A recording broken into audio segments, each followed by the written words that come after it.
اقوام متحدہ میں ایران کے مندوب اور مستقل نمائندے کا کہنا ہے کہ تہران نے حماس کے رہنما اسماعیل ہنیہ کا قتل امریکہ کی اجازت اور انٹیلی جنس تعاون کے بغیر ممکن نہیں تھا۔ امیر سعید ایروانی نے یہ ریمارکس بدھ کی شب مشرق وسطی کی صورتحال کے موضوع پر سلامتی کونسل کے اجلاس میں کہے۔ ایرانی کی تقریر کا مکمل متن درج ذیل ہے۔ جناب صدر، شروع میں اس ہنگامی اجلاس کو بلانے کے لیے روسی فیڈریشن کا تہ دل سے شکریہ ادا کرنا چاہوں گا۔ میں اس اجلاس کی درخواست کرنے پر چین اور الجزائر کے ساتھ ساتھ ان اراکین کا بھی شکریہ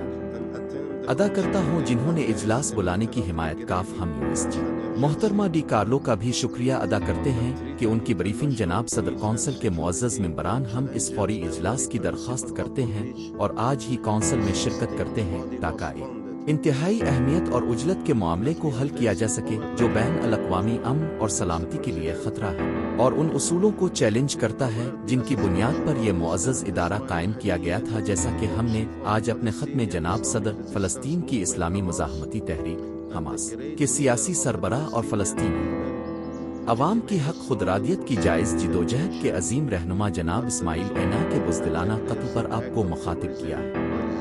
صہیونی غاصب اسرائیل کی طرف سے دہشت گردی کی جارحانہ کارروائی کے نتیجے میں جناب ہانیہ، جو اسلامی جمہوریہ ایران کی حکومت کی سرکاری دعوت پر اسلامی جمہوریہ ایران کے نئے صدر کی حلف برداری کی تقریب میں بہت سے بیرونی ممالک کے رہنماؤں کی موجودگی کے ساتھ شرکت کے لیے تہران میں تھے، ان کے ساتھ ہی نشانہ بنایا گیا۔ ساتھ ہی بدھ 29 جولائی 2024 کو مقامی وقت کے مطابق تقریباً 2 بجے تہران میں اپنی رہائش گاہ پر دہشت گردی کا یہ عمل اسرائیل کی دہائیوں پر محیط دہشت گردی کا ایک اور مظہر جو پورے خطے اور اس سے باہر فلسطینیوں اور فلسطینی کاز کے دیگر حامیوں اور ہمدردوں کو نشانہ بنا رہا ہے۔ اپنے دہشت گردانہ مقاصد کے علاوہ اسرائیل اس اقدام سے ایک سیاسی مقصد بھی حاصل کر رہا تھا، جس کا مقصد اسلامی جمہوریہ ایران کی نئی حکومت کے پہلے دن کو درہم برہم کرنا تھا، جس نے خطے میں امن، استحکام اور تعاون کو بڑھانے کو ترجیح دی ہے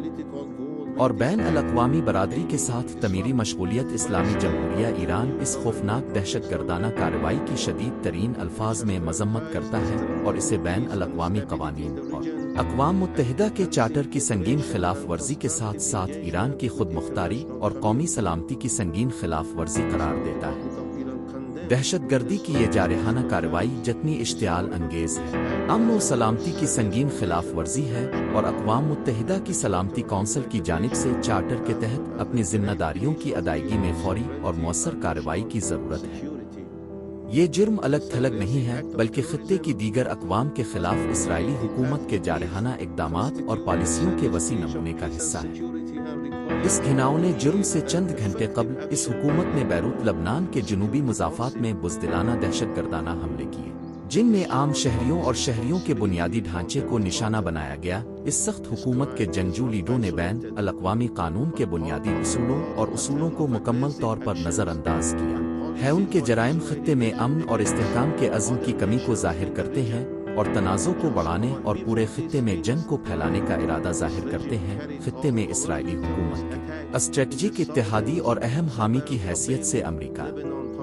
کی ذمہ داری کو اس بھیانک جرم میں نظر انداز نہیں کیا جا سکتا۔ یہ عمل امریکہ کی اجازت اور انٹیلی جنس سپورٹ کے بغیر نہیں ہو سکتا تھا۔ اسرائیل کی جارحیت کے تسلسل سے خطے امن و استحکام کو خطرہ ہے۔ بین الاقوامی برادری بالخصوص اقوام متحدہ کی سلامتی کونسل ایسے گھناؤنے جرائم سے لاتعلق نہیں رہ سکتی اور اسے ان خلاف ورزیوں سے نمٹنے کے لیے فیصلہ کن کارروائی کرنی چاہیے اور مجرموں کو جواب دہ ٹھہرانا چاہیے۔ جناب صدر، غزہ میں فلسطینی شہریوں پر مسلسل اور منظم حملے، طاقت کے غیر متناسب استعمال اور اندھا دھند نشانہ بنانے کی خصوصیت، جانوں کے المناک نقصان، وسیع پیمانے پر تباہی اور گہرے انسانی بحران کا باعث بنے ہیں۔ یہ کارروائیاں جو اکثر شہری انفراسٹرکچر، رہائشی علاقوں اور طبی سہولیات کو نشانہ بناتے ہیں، نہ صرف بین الاقوامی انسانی قانون کی خلاف ورزی کرتے ہیں بلکہ جنیوا کنونشنز کے تحت جنگی جرائم بھی بنتے ہیں۔ بدقسمتی سے سلامتی کونسل کی عدم فعالیت اور نااہلی نے اس موجودہ حکومت کی حوصلہ افزائی کی ہے جس نے اسے فلسطین کے مظلوم عوام کے خلاف جنگی جرائم اور خطے کی دیگر اقوام کے خلاف جارحیت کی کارروائیوں کو جاری رکھنے کی اجازت دی ہے۔ چنیوٹ 9 نیوز